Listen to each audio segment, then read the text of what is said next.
Snow White traced the light and finally reached a small house where the light was coming from. She stumbled upon a small house nestled deep in the forest. She noticed a stack of firewood by the door and a candle glowing warmly in the window. She bent low to knock on the tiny door. "Hello, is anyone home?" she called out softly. When no one answered, Snow White hesitated before gently pushing the door open.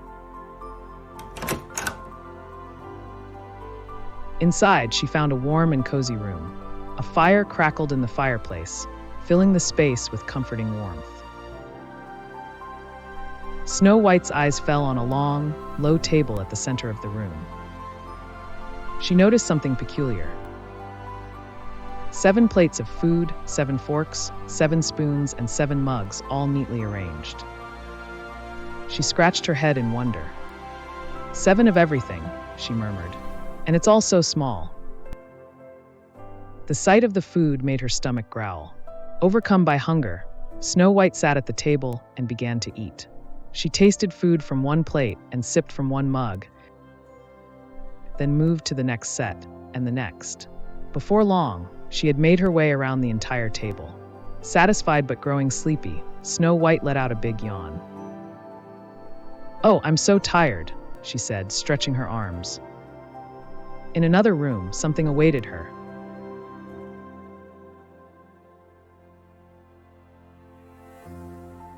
In another room, Snow White discovered 7 tiny beds. "I could sleep for ages," she murmured. She tried one bed, but it was too soft. The next was too firm. Snow White tested each bed one by one until she found the perfect one. Snuggling under the cozy blanket, she quickly drifted into a peaceful sleep.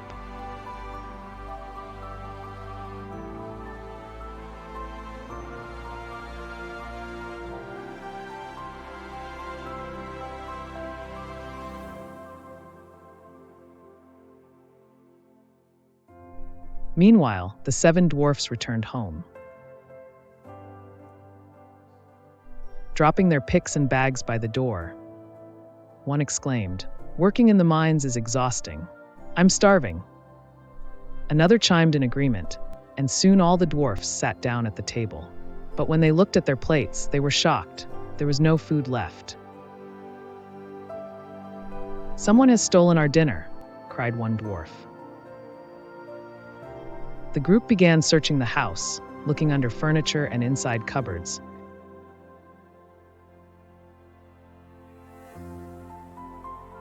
But they found no one and nothing else missing.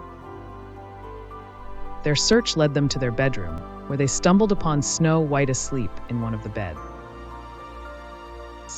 "She's beautiful," whispered one dwarf, while another wondered aloud if they should wake her. "Let her rest," the first dwarf said. But the 7th dwarf frowned, realizing he had no bed to sleep in. "Don't worry," reassured the first dwarf.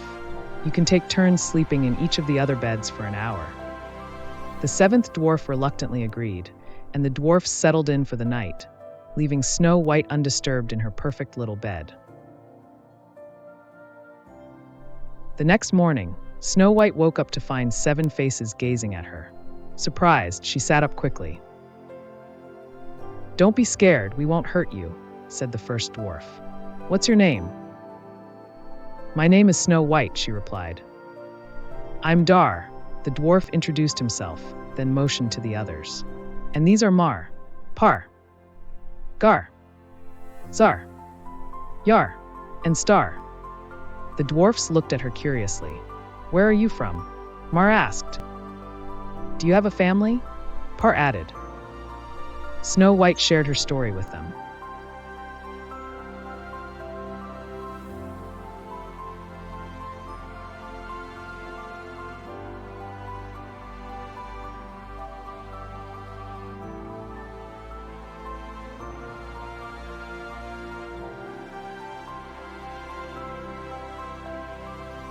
Gar frowned. "I never liked that new queen." Zar nodded in agreement. "She's terrible. The absolute worst, Yer added. Star wiped away a tear. That's the saddest story I've ever heard. Snow White, please stay with us. Snow White smiled. I'd love to. But we need to be cautious, Star warned. The Queen mustn't find out that you're alive. I promise I'll be careful, Snow White assured them. The dwarfs prepared to head to work. We'll be back after dark, Dar said. And remember, don't let anyone in. Okay. Snow White promised.